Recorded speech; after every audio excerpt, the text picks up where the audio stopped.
하나님에 관한 학문을 공부할 수 있는 귀한 시간 주신 주님 은혜를 감사합니다. 이 시간 저희들을 붙잡아 주시고 은혜 베푸시고 능력으로 이끌어 주시고 늘 항상 우리의 시선을 주님께 고정하고 살 수 있는 우리들이 되게 하여 주옵소서. 우리 신학교가 날로 날로 부흥 발전하게 하시고 좋은 소문이 널리 퍼져나가게 하시고 주님 영광 드러내는 귀한 종들이 나오게 하여 주옵소서. 이 시간 주께서 함께 하심을 믿고 우리 구주 예수 그리스도 이름 받들어 간절히 기도합니다. 아멘.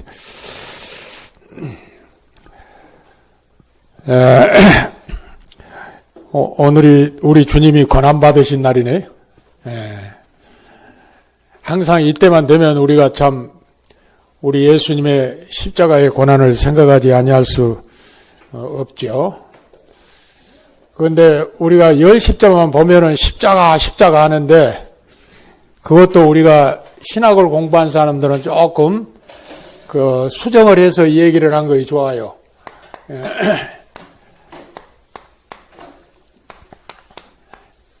이 크로스라고 하는 번역이 여기에 초점을 두고 번역한 거예요. 크로스, 건넌다. 십자가라고 하는 그 영문 개념이 건넌다고 하는 개념인데, 짊어지시는 그 형태가 십자로 되어졌기 때문에 십자가가 하는데, 무조건 우리가 열 십자만 그 보면, 여기,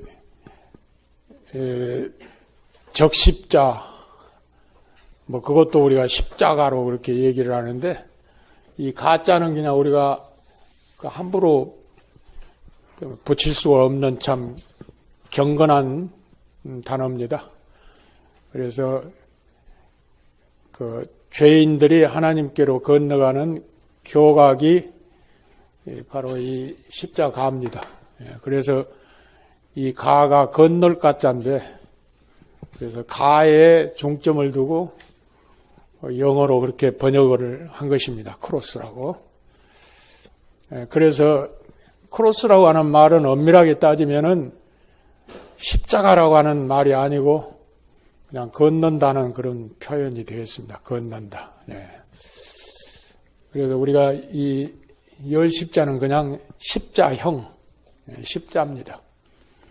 그래 이 가를 붙은 것은 우리 예수님이 거기에 달려 돌아가셨기 때문에 우리가 여기다 가짜를 붙이는 거지요. 십자가. 열 십자만 보면 우리가 무조건 십자가 그러니 십자가 좋지요. 그러나 우리가 그 개념을 알고 얘기를 하자 이거죠. 어서 오세요. 그런데 이제 우리 예수님이 십자가에 못 박혀 죽으신 그 순간에 그 양쪽에 또 강도가 같이 못 박혀 죽었죠. 그런데 우편과 좌편에 있는 강도인데 한편에 있는 강도는 그 구원을 받지 못했고 한편에 있는 강도는 구원을 받았어요. 그런데 그게 이제 누가복음 23장에 보면 뚜렷하게 나타나는데 구원을 받지 못한 한편 강도는 그 39절에 보니까 현실주의죠. 현실주의. 누가복음 23장 39절에 보면 읽어보니까 뭐라고 기록이 되어 있느냐 하면은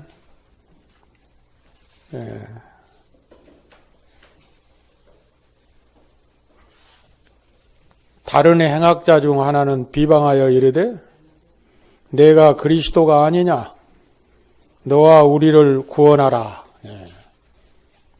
현실주의입니다. 현재 지금 십자가에서 처형을 당하지 않도록 해달라 하는 그런 지금 비아냥거리는 그런 내용이죠. 그런데 한편에 있는 강도는 그거 아니거든요. 그 41절에 보니까 뭐라고 기록을 하고 있느냐면 우리는 우리가 행한 일에 상당한 보응을 받는 것이니 이에 당연하게 하지만 이 사람이 행한 것은 옳지 않은 것이 없느니라 하고 42절에 보니까 이르되 예수여 당신의 나라에 임하실 때에 나를 기억하소서. 그러니까 이 사람은 현실주의에서 거리가 먼 사람이죠. 내세주의, 아주 내세를 갈망하고 앙망한 표현을 여기서 하고 있습니다.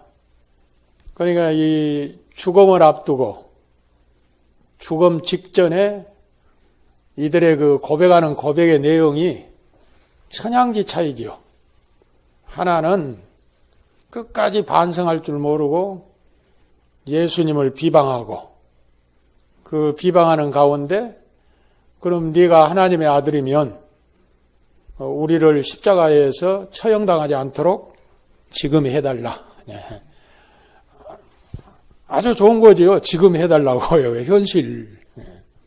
그런데 이 사람은 우리가 지은 죄가 이 십자가를 짊어진 거 당연한 것 아니냐 하면서 예수님께 고개를 돌리면서 당신은 무죄한데 우리 같은 죄인과 함께 십자가에 달려 죽는군요 하는 그런 마음을 가지고 당신의 나라에 가거든 나를 기억하소서.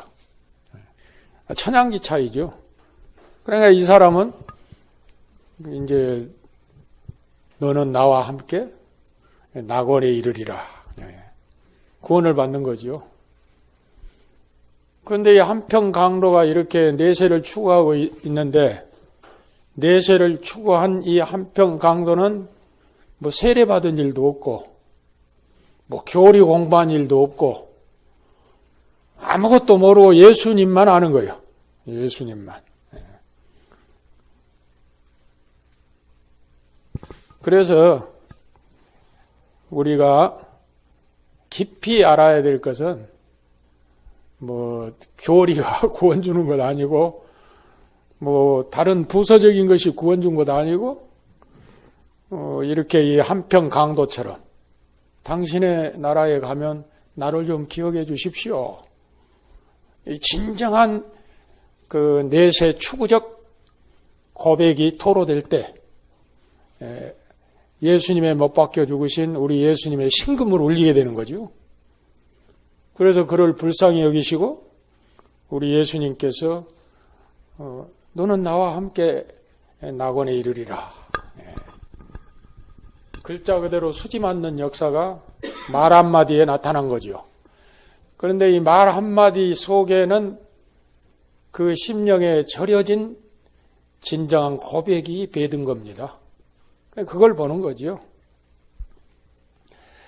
그래서 이때만 되면 꼭 생각난 것이 가상칠언. 이 가상칠언이라고 하죠.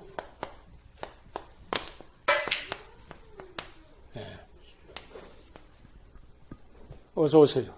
이 십자가 위에 7마디 말씀을 남기고 이제 돌아가셨잖아요. 그런데 이 십자가에 7마디 말씀을 남기고 돌아가신 우리 주님의 그 칠언도, 가상 칠언도 우리 신학생들은 여기다 좀 담아놓은 걸 좋아요. 그 이제 첫째 하신 말씀이 그 누가복음 23장 34절 아닙니까? 저들의 죄를 용서하소서. 저들의 죄를 용서하소서. 그런데 저들이 누구냐 하면 저들이라고 하는 대상이 지금 십자가에 못을 받고 있는 사람들이거든요. 아주 바보스러운 지금 말씀을 하고 계십니다. 이게 첫 마디 말씀이에요. 저들의 죄를 용서하소서. 가상칠언 가운데 제1 발언이 바로 그 말씀입니다. 저들의 죄를 용서하소서. 그래서 우리 예수님을 가리켜서 좀 코믹한 발언으로 예수님은 진짜 아름다운 바보시다. 아름다운 바보시다. 그러니까 우리가 이 바보가 돼야 되는데 아름다운 바보는 그 코믹적 표현 같지만은 우리 기독교인들이 지녀야 될 필수 조건 가운데 하나예요. 아름다운 바보. 어떤 소리를 듣더라도 우리가 웃음으로 넘기고 참아 넘기고 하는 거죠. 그런데 조금 그 싫은 소리 하면은 네가 뭔데부터 나오지요. 우리는 그렇습니다. 그러니까 우리는 진짜 바보예요. 그런데 우리 예수님은 아름다운 바보셔. 못 받고 있는 사람들에게 죄를 용서해 달라고. 이제 운명하실 때 천지가 개벽한 거 아닙니까? 막 땅이 진동하고. 영어로 이거 막 땅이 움직인 걸 뭐라고 그러죠? 트럼블이라고 그러죠? 트럼블 하는 거예요. 막 움직이고 하늘이 어두워져서 그냥 막 흑암이 깃들어서 막 이제 어떻게 됩니까? 달구가 된 거지, 달구. 사람도 안 보일 정도로. 그러니까 그 예수님을 십자가에 못 박는 그 사형 집행장의 주동자가 누구냐면 백부장 아닙니까? 백부장의 입에서 나오는 소리가 뭐냐면, 저분은 의인이다. 예. 십자가를 못 박는 사형 집행의 가장 높은 사람이 지금 이 갈보리 언덕에서는 백부장이거든요. 그런데 예수님이 십자가에 운명하신 후에 그 입으로 하는 말이, 저는 실로 의인이다. 그리고 운명하시기 직전까지 구경을 하고 그냥 막 희롱을 하고 조롱을 했던 군중들도 가슴을 치며 돌아가더라 그랬습니다. 누가복음 23장에 세밀하게 그 기록을 하고 있거든요. 여기 보면은 그렇죠? 네. 47절에 뭐라고 그랬어요? 백부장이 그 된 일을 보고 하나님께 영광을 돌려 이르되 이 사람은 정령 누구라고요? 의인이라고. 예. 이 사람은 정령 의인이다. 그리고 이제 49절에 보면 어떻게 48절에 보면 뭐라고 했어요? 이를 구경하러 모인 무리도. 구경하러 모인 거예요. 6월절이 돼가지고 전국 각지에서 모여든 수백만 인파가 발에 쳐일 정도로 인파가 막 몰렸는 그 십자가 위에서 고통당하는 그 모습을 즐기기 위해서. 인간은 참 잔인해요. 싸나운 닭들 쌈 붙여놓고 구경하듯이.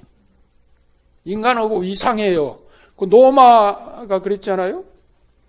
사자를 배를 아주 며칠 굶겨가지고 그 말 안 듣는 기독교인들을 그냥 원형 경기장 안에다가 그냥 투입을 시켜버립니다. 그러면 그 배고픈 사자들이 어때요? 뼈까지 먹어버리는 거예요.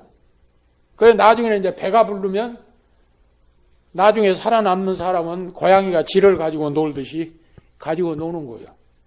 이걸 구경하기 위해서 여러분들 로마에 가면 그때 순교를 당했던 그 원형 경기장이 수십만 인파가 모일 수 있는 그런 둘레로 만들어진 원형 경기장이에요. 거기서 구경을 한 거죠. 온 국민들이 막 즐기고 사자가 막 가지고 노는 걸 즐기고 그래도 기쁨으로 순교를 하는 거죠. 왜? 죽음이 다 아니기 때문에. 죽음이라고 하는 디딤돌을 딱 딛고 영원한 세계로 가기 때문에. 이걸 아니까 두려워하지 않고 기뻐하신 거지요. 그 군중들도 처음에는 구경하러 왔는데 그 일어나는 사실을 보고 두려움이 생기게 되어졌더라. 이렇게 얘기를 하고 있잖아요. 그 오늘 우리가 지금 예수님이 순환당하신 정통 금요일, 오늘 바로 이제 새벽에 잡혀 가셔가지고 지금쯤은 2000년 전이라고 하면 신문을 받으러 지금 정오에 딱 십자가에 못 박혀 죽으셔가지고 오후 3시에 운명을 하셨으니까요. 9시에 못 박혀가지고 그러니까 6시간을 고통을 당한 거지요. 그래서 그 어간에 7마디 말씀을 하셨는데 그 첫째가 저들의 죄를 용서하소서. 그리고 방금 아까 얘기했던 강도에게 너 나와 낙원에 이르리라. 두 번째 표현이에요. 그 세 번째 표현은 보라 내 어머니다. 이렇게 그 고통 당하시면서 내려다보니까 인간적으로 생각하면 아무것도 안 보일 거예요. 그런데 그 고통 속에서도 내려다보니까 자기 어머니가 보이거든요. 그리고 요한이 저 멀리 보여. 그러니까 요한을 향해서 하시는 말씀이 뭐라고 그랬어요? 저 네 어머니다. 세 번째 남기신 말씀이에요. 얼마나 효가 지극하십니까? 뭐 기독교는 효가 없다고 그러는데요. 그거 몰라서 하는 소리예요. 기독교는 효가 없다고 그러는데 몰라서 하는 소리고, 그래서 저 에베소라고 하는 데 가보면 그 요한이 그 십자가 칠언 가운데 세 번째로 자기의 모친을 부탁한다고 하는 그 말을 꼭 기억하고 한평생 동안 에베소 교회를 목회하면서 그 마리아를 모셔다가 봉양했어요. 그래서 에베소 교회에서 조금 이렇게 동쪽으로 가면 지중해가 보이는 언덕바지에 마리아의 기념 교회가 있어요. 거기서 사시면서 교회를 섬기고, 교회를 섬김과 동시에 사도 요한이 자기 어머니처럼 한평생 동안 봉양을 하셨어요. 이게 세 번째 그 칠언 가운데 남기신 말씀이거든요. 그리고 네 번째로는 내 하나님이여 왜 나를 버리셨나이까? 그건 유명한 말 아닙니까? 엘리 엘리 라마 사막다니. 하나님이여 하나님이여 왜 나를 버리시나이까? 엘리 엘리 라마 사박다니. 우리의 죄를 위해서 고통을 당하시면서 네 번째로 가상칠언 가운데 남기신 말씀이 왜 나를 버리셨나이까? 이거 보면 어떻게 보면은 그 원망 같거든요. 그러니까 불교에서 이걸 약점을 찝지 않아요. 불교의 신도들은 그렇지 않던다는 거예요. 그런데 기독교의 교조라고 하는 사람은 비겁하게 아이고 엘리 엘리 라마 사막다니 했다고 이렇게 비꼬고 있어요. 그러나 엘리 엘리 라마 사막다니라고 하는 건 뭐냐면 우리의 죄를 짊어지시는 그 순간만은 예수님이 그 죄가 너무 무거운 거예요. 무거운 거예요. 내가 언제 얘기했죠. 이 공기가 코끼리 한 마리 무게라고. 이 대기가. 그런데 우리가 코끼리 한 마리 무게를 못 느끼거든요. 왜냐? 대기 속에 우리가 살고 있기 때문에. 여러분, 물이 얼마나 무거워요? 그렇죠? 그러나 고기가 그 무게를 못 느끼고 사는 거예요. 물 속의 고기는. 그렇죠? 물이 무겁지만은 물 속에 사는 고기가 물의 무게를 못 느끼고 산 것처럼 공기 속에 사는 우리가 공기의 이 대기가 동물원의 큰 코끼리 한 마리의 무게지만은 그 무게를 못 느끼고 우리가 공기 속에서 사는 것처럼 죄악도 그건 거예요. 죄악이 무거워요. 그런데 이 무거운 죄악 속에서 사는 우리가 물속에 사는 고기가 물무게를 못 느끼듯 공기 속에 사는 우리가 공기의 무게를 못 느끼듯 죄악의 무게를 못 느낀 거예요. 그런데 예수님이 운명하는 그 순간에 이 무게를 느낀 거예요. 그래서 하시는 말씀이 엘리 엘리 라마 사막다니. 무거운 죄를 짊어지신 것입니다. 그래서 마태복음 11장 28절에 수고하고 뭐라고 그랬어요? 무거운 짐진 자들아요. 수고하고 무거운 짐진 자들아. 천근만근 무거운 죄짐 속에 사는 죄인된 택자를 위해서 십자가를 짊어지신 그 순간만은 죄의 무게를 느꼈기 때문에 이런 가상 7원 가운데 한마디를 남기셨지요. 그 다음에 이제 5번째는 내가 목마르다. 예. 그러니까 이게 병정들이 어떻게 했느냐면 신포도주를 이렇게 줬어요. 평상시에 자기들이 마시는 신포도주예요. 그런데 이 신포도주는 고통을 느끼지 못한 그런 마약기가 섞여졌다는 거예요.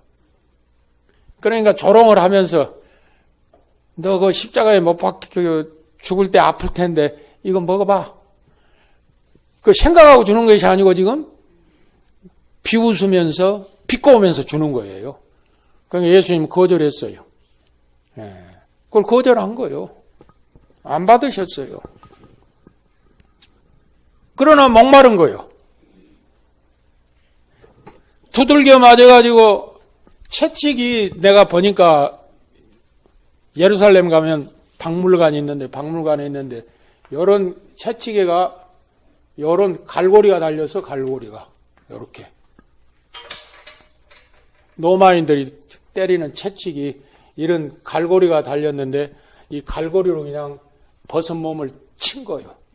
그러면 이 갈고리 같은 것이 각각 베겨가지고 잡아다니면 살이 뚝뚝 떨어져요. 이런 채찍을 맞으신 거예요. 이런 채찍을 맞고 신문을 당하고 하루 종일 시달린 예수님이 이제 십자가를 짊어지고 골고다를 올라가실 때 얼마나 힘이 들었겠어요. 그러니까 구레네 시몬이가 구경하러 왔다가 너 이리 와. 차출이 된 거예요. 이게 구원론과 밀접한 관계를 가지고 있어요. 예. 이 구레네 시몬이 아무 생각도 없는데 차출이 된 거예요. 그래가지고 예수님이 지신 십자가를 짊어지셨는데 짊어지고 가신 그 십자가에 피도 묻었고 그리고 예수님과 함께 지금 걸어 올라가면서 씩씩거리는 예수님의 숨소리도 들었고 가장 직근거리에서 예수님을 위해서 죽겠네 살겠네 했던 제자들은 어디로 부지거치하고 없는데 생각지도 않고 쫙 구레네가 어디냐면 지금 티니스 그 이집트 서쪽에 있는 나라입니다. 그 다음에 리비아 다음에 티니지 다음에 모로코, 알제리, 모로코 이렇게 지중해 변으로 그 북아프리카. 그런데 지금 티니지가 여러분들 말하면 그냥 알게 트리폴리.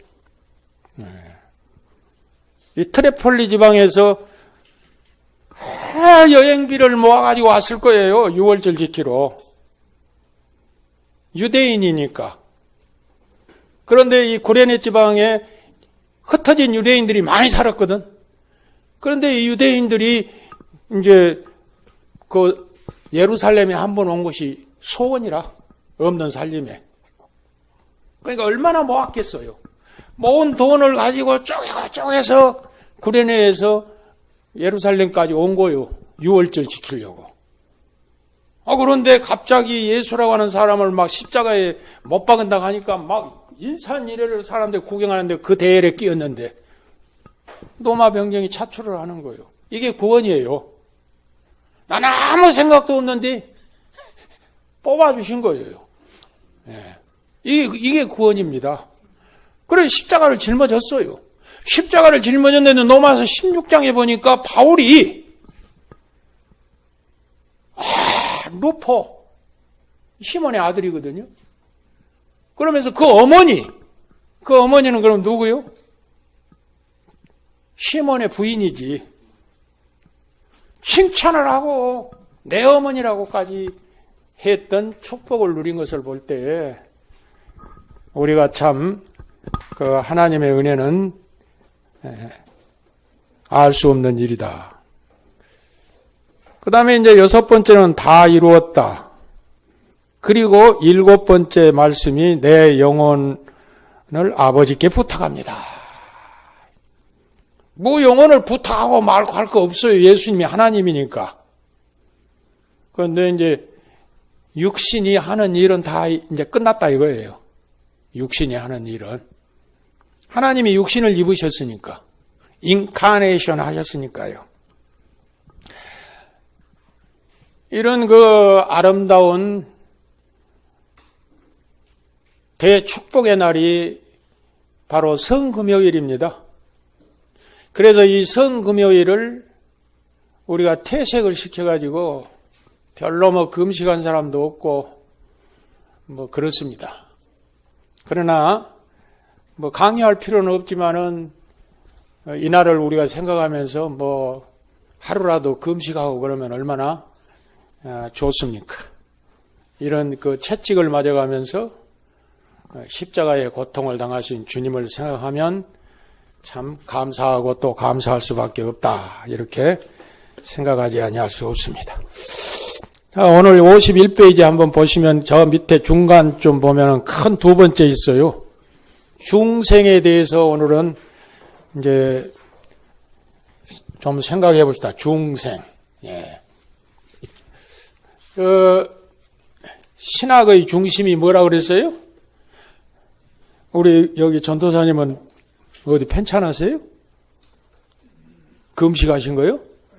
예. 그거 좀, 예, 뭐 배울 것이 없으시니까, 예, 많이 배워가지고 배울 것이 없어서 뭐. 예. 신학의 중심이 무슨 신학이라고요? 조직신학. 그래서 이 조직신학은 딱딱하다고 하는 것을 전제로 하고 공부를 해야 돼요, 우리가. 예, 조직신학. 그러면 조직신학의 중심이 뭐냐?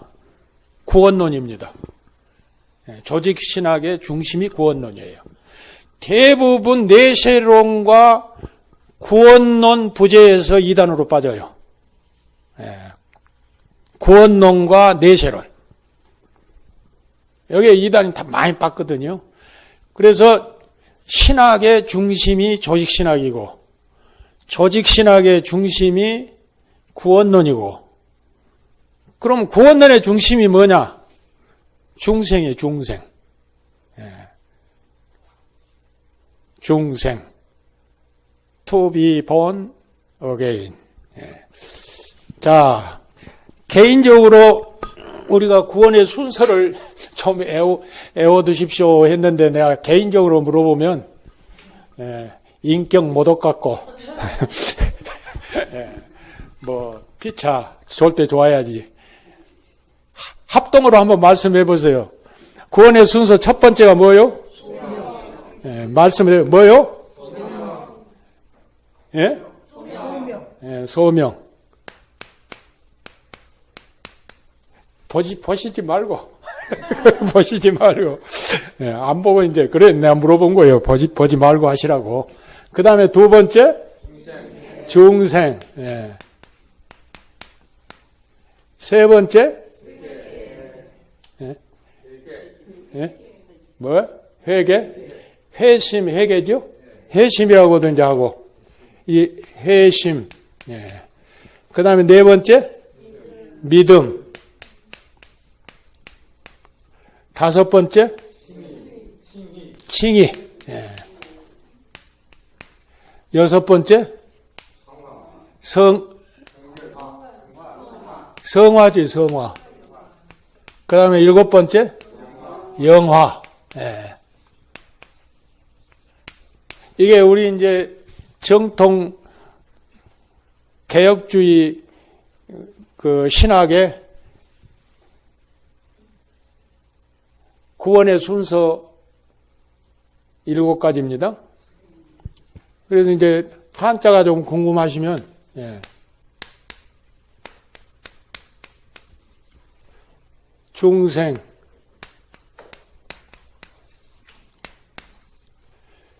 회심, 회개, 예, 회개라고 그냥 회심 써놨으니까 회개. 그 다음에 믿음, 예, 믿음은 신앙.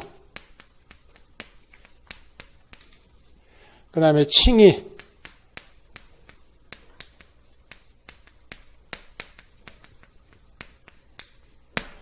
그 다음에 성화, 그 다음에 영화,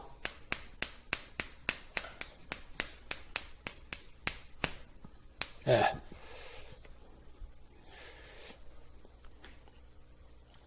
여기서 여기까지는 동시에 일어난다고 말씀을 드렸어요. 예. 동시에 일어나는 거예요. 이 동시에 일어난 구원은 과거적 구원이라고 그랬죠. 예. 과거적 구원.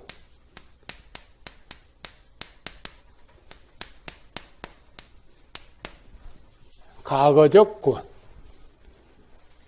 우리가 소명을 받을 때 이미 이루어진 구원. 이게 이제 동시에 일어나는 거예요. 따라서 합시다. 소명, 중생, 회심, 믿음. 이거는 뭐 이제 순서상 이렇게 매기는 것이지 동시에 일어나는 거예요. 그러나 동시에 일어남과 동시에 또한 동시에 순서가 있는 거예요. 예. 순서가 없는 거 아니에요.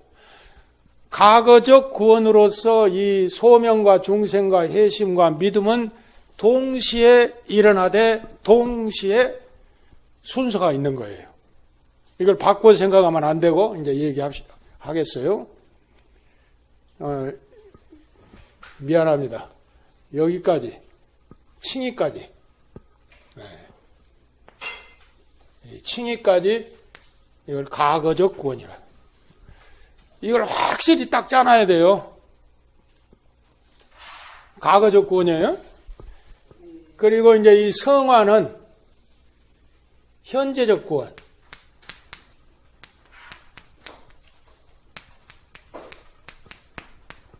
예, 현재적 구원입니다. 현재 이루어져 가는 구원이에요. 그러니까 이 성화는 죽을 때까지 해야 돼요. 우리가 창세기서를 읽어보면 야곱의 기사가 어디서부터 어디인 줄 아십니까? 야곱 기사가 창세기에. 창세기 27장부터 36장까지. 27장부터 36장까지 이렇게 세밀하게 읽어보세요. 이렇게 차츰 야곱이 변해가요. 예. 그래, 애굽에 이제 바로왕 앞에 갈 때까지 도달을 해요. 아주 처음에는 야곱이 욕심이 많은 사람 아니에요? 그렇죠? 그런데 변해가요. 그래서 중간쯤 가서는 애굽에 곡식사로 보낸 아들들에게 조금만 사와. 이건 뭐냐면 다른 사람들을 배려를 위해서 조금만 사오라는 거예요. 이제 욕심이 없어졌다고 하는 증거예요. 그러니까 성화가 이렇게 올라가요. 그러다가 이제 애굽 왕 바로 앞에서 바로를 축복하기 전에 내 나이 7, 80인데 모든 것이 다 서포요. 나그네 인생이에요. 이게 이제 극으로 올라가는 거예요, 성화가. 이 단계에 지금 우리가 살고 있는 거예요. 예. 여러분, 중생했다고 해서 죄 안 짓는 거 아니에요. 그럼 그 사람 천사지. 뭐하러 이 세상에 살아요? 저 세상에 살아야지. 이 세상에 살기 때문에 소명과 중생과 회심과 믿음과 칭의를 받은 구원받은 백성도 죄를 짓는 거예요. 그런데 아르미니안에서는 이렇게 된 사람들은 죄를 안 진다고 그래요. 요한 3서에 있는 말씀을 빌려서. 요한 3서에 뭐라고 그랬나 한번 봅시다.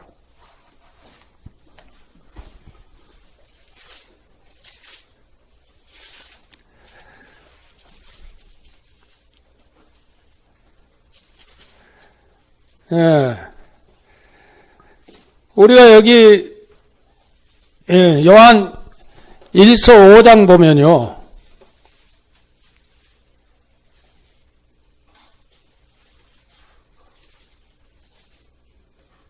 17절에 보면 뭐라고 그랬느냐면 모든 불의가 죄로 돼 사망에 이르지 아니하는 죄도 있도다 그랬습니다. 사망에 이르지 않는 죄. 그런데 이제 18절이 달라져요. 18절 한번 읽어보세요. 여러분 다 같이. 시작. 네. 거기만 읽어요. 우리는 누구로부터 났어요? 그럼 범죄를 해야 돼요? 안 해야 돼요? 네. 범죄 안 한다는 거예요, 이게. 알미니안들은 이걸 주장을 해요. 한 번 거듭난 사람은 범죄할 리가 없다는 거예요. 근데 이 말을 인식을 잘 못하니까 그래요. 이 말은 무슨 말이냐 하면 습관적으로 죄를 알면서도 죄를 여기지 않고 범하는 죄를 얘기한 거예요. 습관적으로. 그런데 우리는 여기에 이제 17절이 답을 주고 있는데 모든 불의가 죄인데 사망에 이르지 않은 죄가 있다 이거예요. 사망에 이르지 않는 죄. 사망에 이르지 않는 죄도 있나? 사망에 이르지 않는 죄는 어떤 죄일까? 장로님? 죄가 다 불이고 다 죄인데 왜 사망에 이르지 않는 죄가 다 있나? 회개한 죄. 회개한 죄는 용서받아요, 못 받아요? 그러니까 사망에 이르지 않는 죄예요. 이걸 얘기하는 거예요, 지금.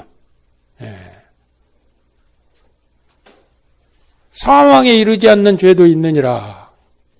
그러니까 이 죄는 무슨 죄냐면 세상에 모르는 사람은 죄를 즐기지 않아요. 또 죄를 죄로 생각지도 않아요. 그런데 우리는 이게 죄다 그래요. 그러니까 하나님 말씀에 비추어서 내가 이 죄로부터 탈피를 하고 이 죄를 범하지 않고 어떻게 하든지 하나님 말씀대로 살아야지 하다가 돌이켜보니까 죄에 빠져버렸어요. 그걸 얘기하는 거예요, 지금. 그러면 이건 고의적으로 지은 죄입니까? 아니면은 그저 안 지려고 하다가 나도 모르는 순간에 순간적으로 지은 죄입니까? 순간적으로 지은 죄예요. 나도 모르는 순간에. 그런데 돌이켜놓고 보니까 뭐예요? 죄예요. 그러면 돌이켜놓고 보니까 죄니까 이 죄를 우리는 그냥 가지고 있어요? 하나님 앞에 회개해요? 회개하거든. 그래서 하늘나라는 누가 간다고 그랬어요? 예? 죄인이 가는 거요. 지옥도 죄인이 가고. 그런데 구분이 다르잖아요.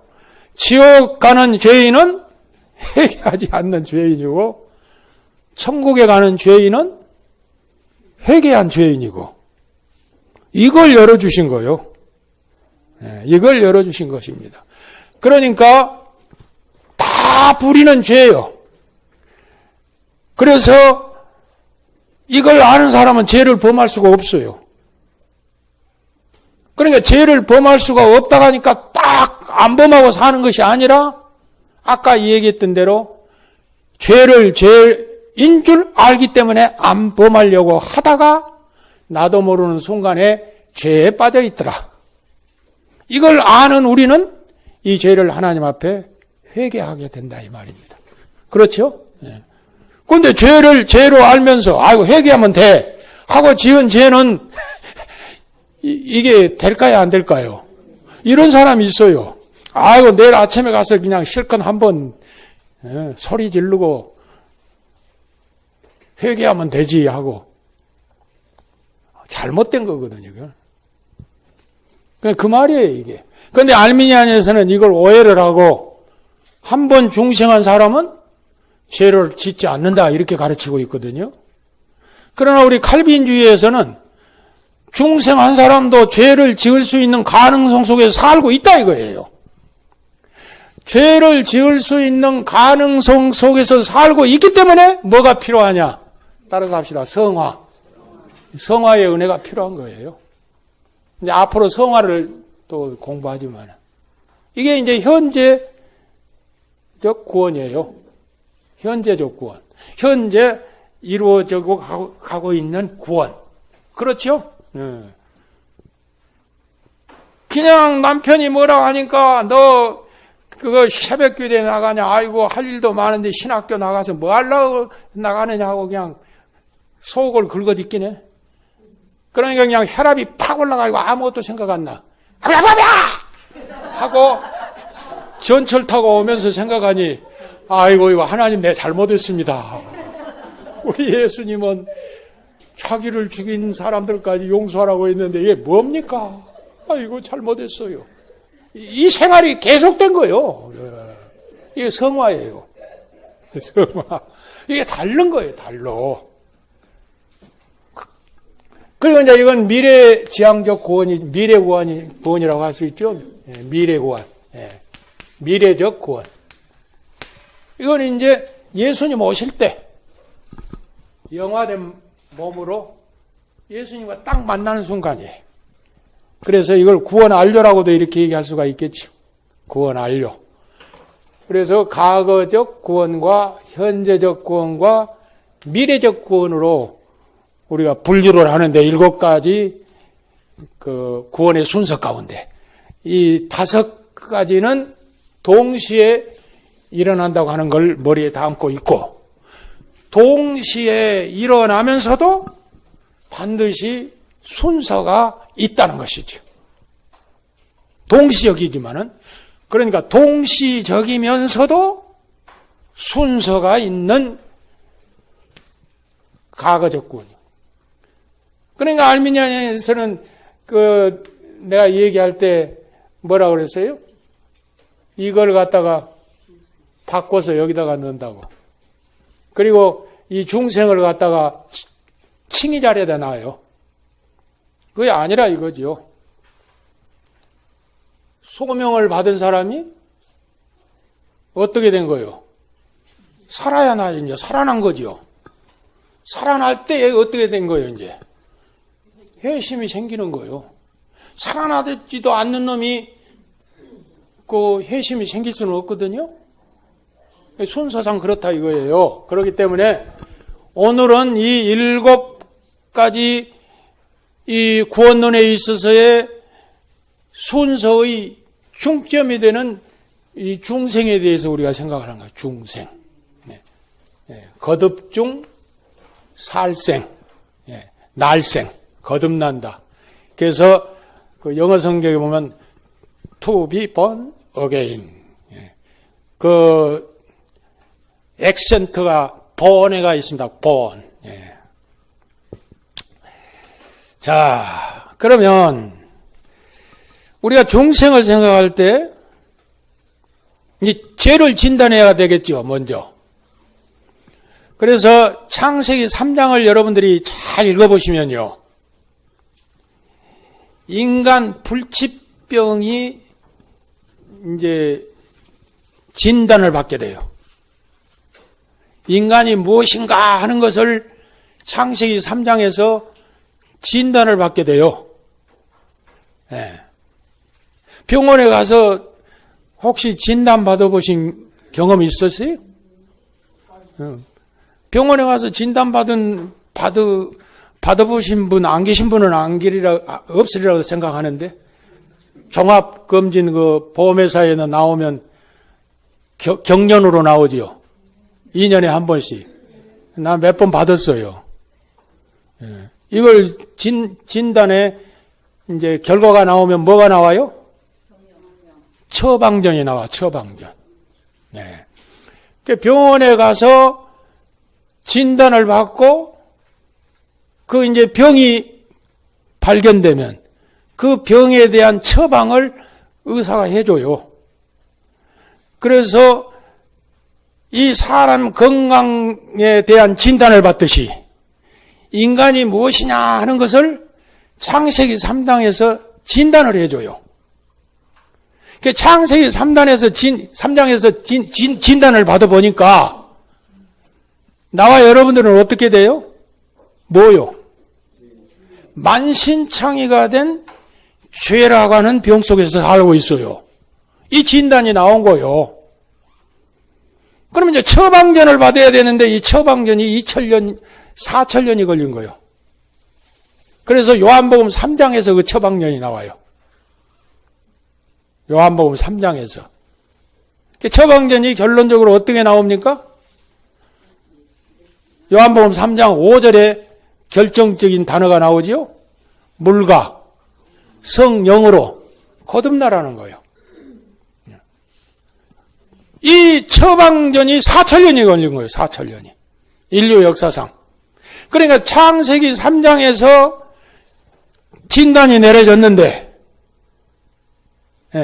죄인으로 만신창이가 된 죄인으로 진단이 내려진 우리 인간들에게 처방전이 4000년이 걸려서 요한복음 3장 5절에 나왔다는 것이죠. 그래서 물과 성령으로 거듭나야 된다. 이렇게 처방전이 나왔습니다. 자, 처방전이 그렇게 나왔으면 이제 약이 무슨 약이요? 답이 나왔잖아요. 예? 물과 성령이요. 아주 간단한 약이에요. 예. 물과 성령이 만신창이가 된 죄인을 중생시키는 처방제라 이거예요. 그 처방제를 우리는 약방에서 구약이라고 하는 약과 신약이라고 하는 약으로 처방을 받았어요, 이제. 그랬어요, 안 했어요? 네. 구약 양약자를 써버립시다. 신약 양약자를 씁시다. 그래서 구약과 신약이라고 하는 처방 결과의 약을 우리가 이제 받은 거예요. 그래서 물과 성령인데 이걸 오해를 한다 그랬죠? 이 물을 세례로 얘기한다고. 그러나 세례가 아닙니다. 그렇게 얘기할 수도 있어요. 또 대부분 학자들이 그렇게 주장을 한 사람이 많습니다. 세례로. 그러나 보수 신학계의 거장이라고 하는 사이런이라고 하는 사람은 유일하게 이 물을 말씀으로 번역을 했어요. 말씀. 그래서 물과 성령. 그래서 물은 뭐예요? 사이런이 말한 대로 말씀이에요. 그래서 구약과 신약이라고 하는 죄를 처방하는 말씀의 약으로 이제 약을 지어줬다 이거예요. 그래서 물, 이거는 가시성, 신학적인 수로로 가시성. 그리고 영, 이것은 비가시성.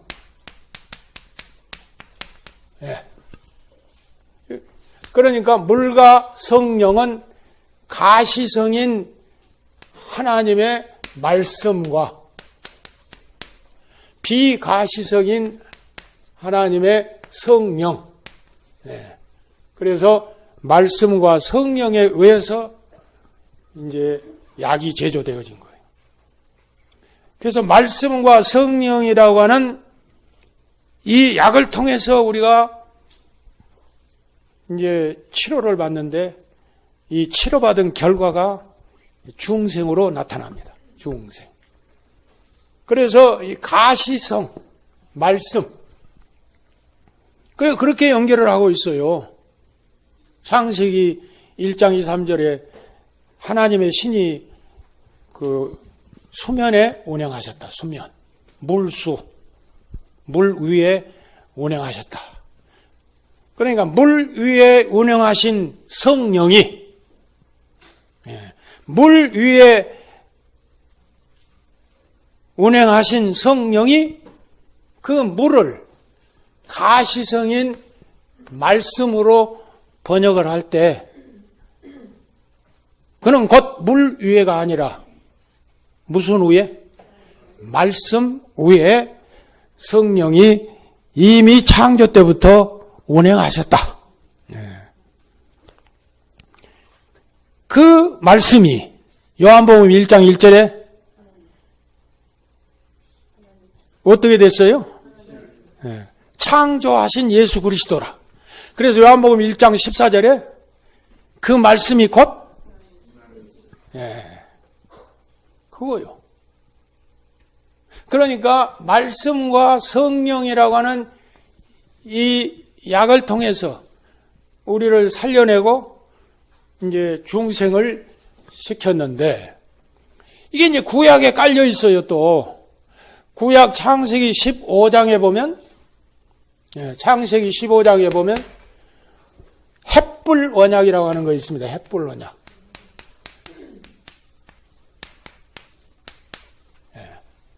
15장에. 그리고 창세기 17장에 할례 언약이라고 하는 것이 있습니다. 할례 언약.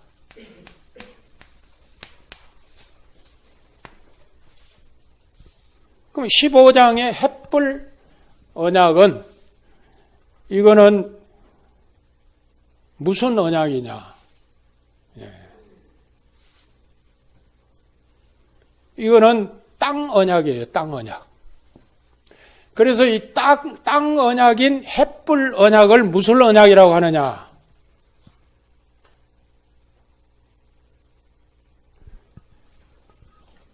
가시성의 형태를 띠는 언약을 햇불 언약인데 이 언약을 편무 언약이라고 그래요. 부동산 사고 팔 때 여러분들 계약 맺을 때 편무 계약입니까? 쌍무 계약입니까? 갑과 을이. 그렇죠? 파는 사람과 사는 사람. 이걸 쌍무 계약이라고 그래요. 절대 부동산을 거래할 때 편무 언약은 없어요. 편무 계약이라고 하는 거 없어요. 쌍무 계약이지. 그런데 하나님은 여기 편무 계약을 형성하고 있어요. 일방적으로 혼자. 그래가지고 짐승을 쪼개놓고 그 가운데로 가신 거예요. 아브라함아 봐라. 너와 나의 약조가 바로 이거다. 그 짐승을 쪼개놓고 가운데로 이렇게 걸어가는 그 의미를 아브라함은 그건 모르죠. 왜 그랬다고 그랬어요? 짐승을 쪼개놓고 가운데로 하나님이 걸어가시면서 언약을 하신 거예요. 뭐 고대 방법이니 뭐냐고 그거 뭐 문서서를 주장한 사람들은 경장한데 그건 우리가 성경적으로 그냥 얘기합시다. 짐승을 쪼갠 것은 희생이요. 죽음이요. 그러니까 너와 나와 맺은 언약이 너와 나와 은혼에서 맺은 쌍무 계약이 아니고 편무 계약이지만 이 편무 계약 속에는 뭐냐면 너에게 약속한 이 약속이 만약에 하나라도 다 틀리면은 내 자신이 죽겠다 이거예요. 뭐처럼? 바로 쪼개진 짐승처럼 쪼개지겠다. 그런데 2000년 전에 갈보리 언덕에서 쪼개졌어요? 안 쪼개졌어요? 쪼개진 거거든. 이게 하나님의 일방적인 편무 계약입니다. 그리고 이 할례는 민족 언약인데 이건 쌍무 계약이에요. 은혼인으로 하는 거예요. 은혼을. 쌍방 간에 이걸 쌍무 계약이라고 그래요. 그래서 이거는 이제 가시적 형태, 이거는 비가시적 형태. 이걸 아시고 잠깐 음료수 한 모금씩 마시고 합시다. 그래서 중생한 사람도 죄를 지을 수 있는 가능성 속에 살고 있던 것만은 분명합니다. 그래서 전혀 죄를 짓는 것이 아니고 죄를 지을 수 있는 가능성. 그러니까 이제 회개가 필요하다. 이거는 이제 회심에 가서 얘기를 하겠습니다만은 짐짓 지은 죄가 아닌 이상 발에 먼지가 묻으니까요. 그러니까 세족교훈에서 잘 나타내주고 있죠. 몸은 씻었으니까 발만 내밀어라. 발만 내밀어라. 그래서 이제 이게 회심과 회개의 차이점이다. 이렇게 얘기를 할 수가 있는데, 그건 나중에 이제 얘기를 하기로 하고요. 그래서 이제 중생에 대해서 그 말씀과 성령인데, 그게 하나님에 관한 학문을 공부할 수 있는 귀한 시간 주신